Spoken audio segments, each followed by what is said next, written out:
It goes without saying that Blazing Sword was a breakthrough hit for Nintendo in the West. Thanks to Smash Bros. Representation and being able to see what all the excitement behind this new strategy game was all about, it became a hit, and the constant hints of a sequel, which were actually references to a previous game but we didn't know that at the time, fans were excited for what the next installment of the series would be like, and potentially the prospect of some of the earlier titles getting translated as well.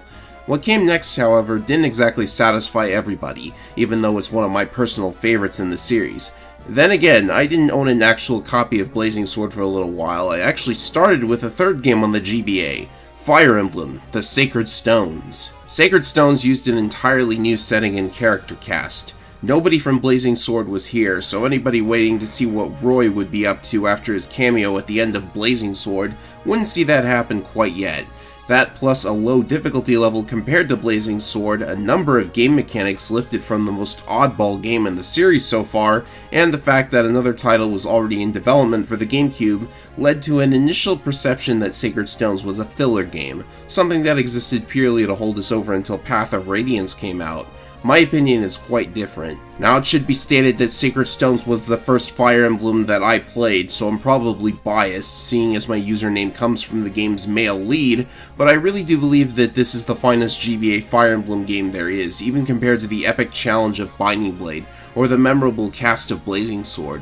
Though it's lacking in the difficulty department, everything else about this game, from the level design to the character writing to one of the best soundtracks in the series so far, it's all polished to a mirror sheen. If you want to introduce somebody to Fire Emblem, this is probably your best bet. The plot isn't complicated, the difficulty isn't that high, and there are a lot, and I do mean a lot, of crutch options for beginning players. The game is set on the continent of Magville, which was teeming with monsters, zombies, and other horrors under the command of the Demon King. 5 heroes use glowing rocks to take him down, and they go on to form 5 countries on the continent. Fast forward a couple centuries, and the Grotto Empire has suddenly decided to up and invade the kingdom of Renee, in spite of peace going undisturbed for so long.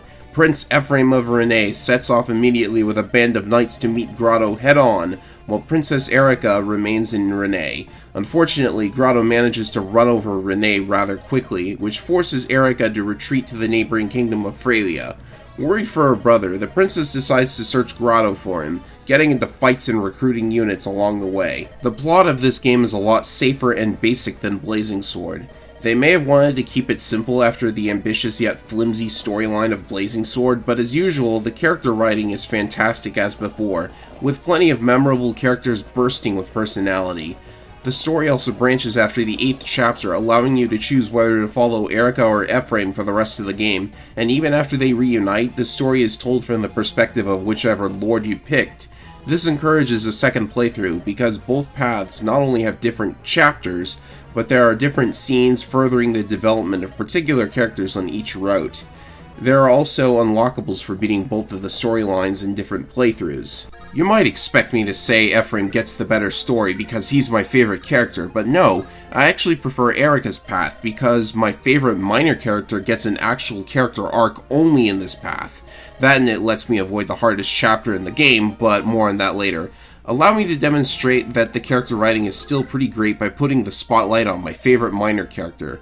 Joshua is encountered early on in the game. He is a mercenary, the profession, not the class, and a gambler, which fits in well with his character class since swordmasters live for their critical hits.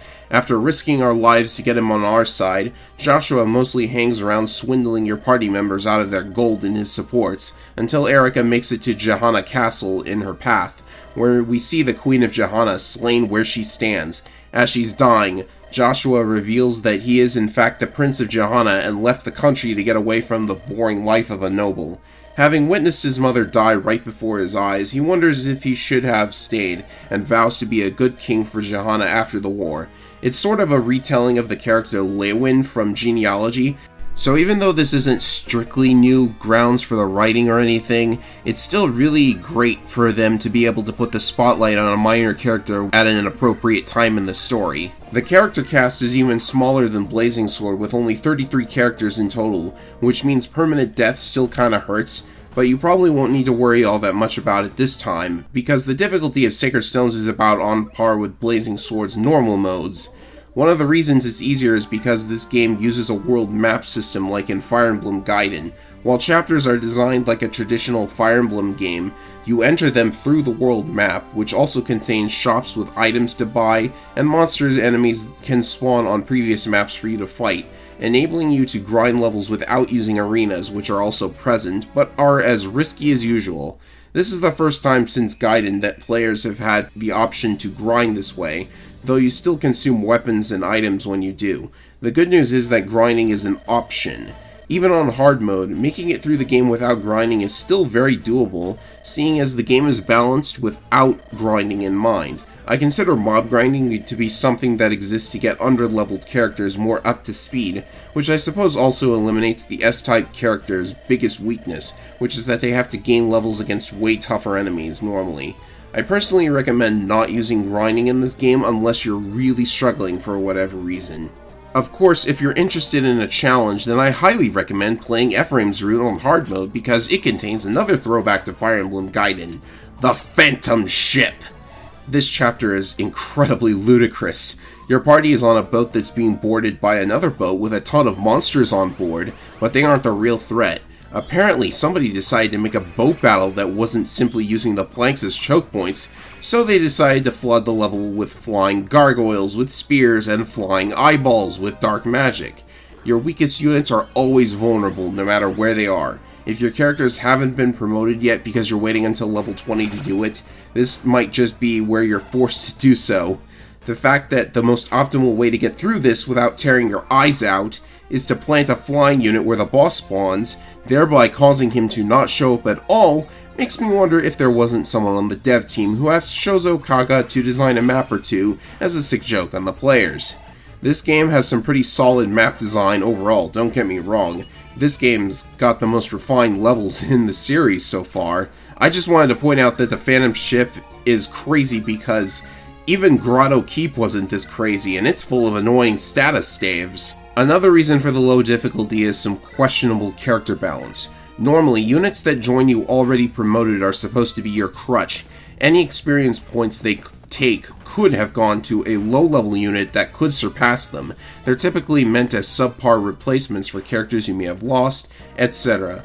But in this game, the already promoted units are downright monstrous. It's actually quite difficult for any of the cavaliers you get to surpass Seth, the paladin you start the game with. In fact, it's a running joke in the fandom that Seth can solo the game, and they're probably right.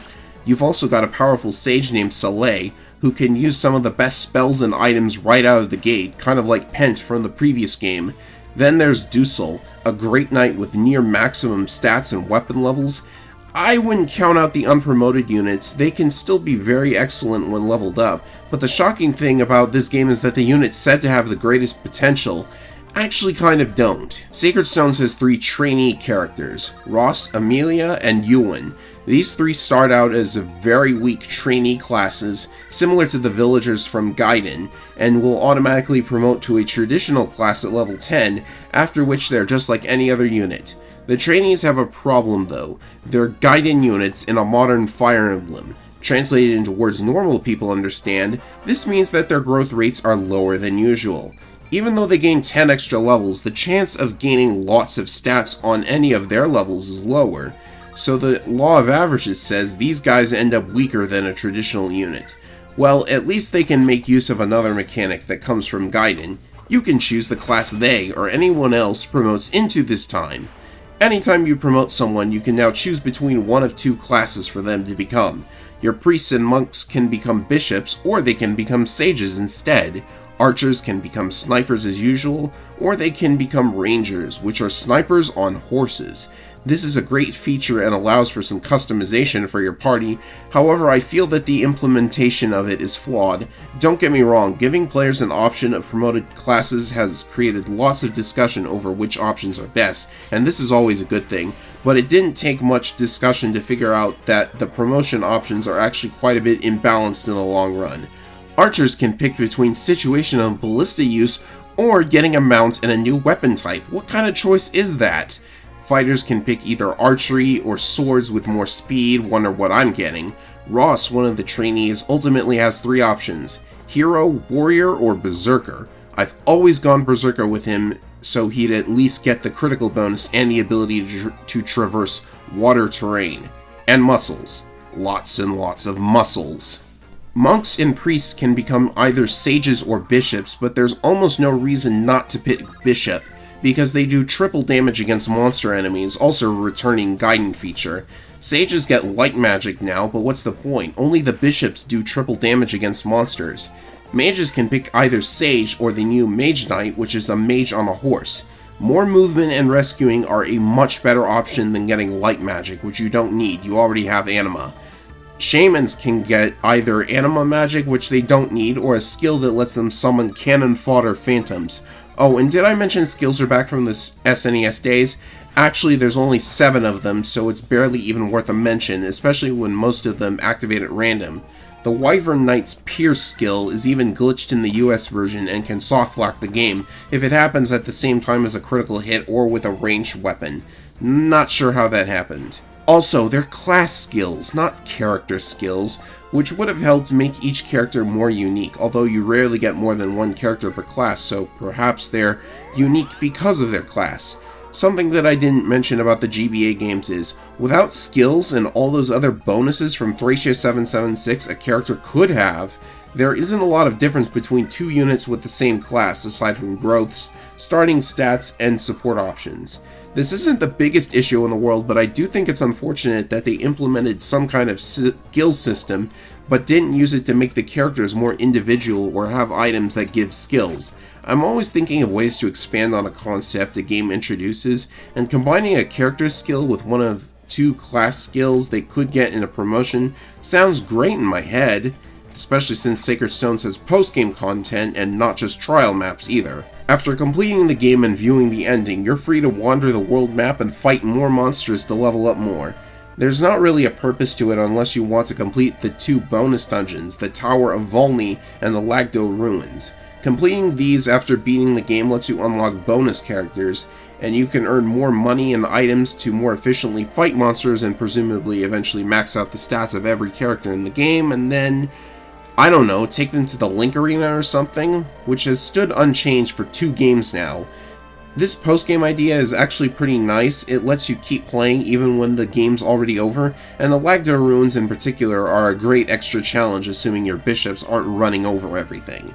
Thing is, Fire Emblem typically encourages repeat playthroughs, and this game does too with the multiple routes, so I hope your 3 save files are enough to let you do what you want without erasing a post-game save or something. At any rate, I consider Sacred Stones a very solid entry into the series. While it may be less difficult than other games, and it may introduce elements from one of the most oddball previous titles, the elements lifted from Gaiden, the world map, the lore splitting up, promotion choices, trainees, etc., these do not detract from Fire Emblem's core gameplay. In fact, they're implemented rather well. Its low difficulty and fairly safe storyline could actually make it a good starting point for newer players, although they'll have to get used to the other games lacking its unique features. Next on our list, Fire Emblem hits the GameCube, and developer ambition leads to my pick for best game in the series.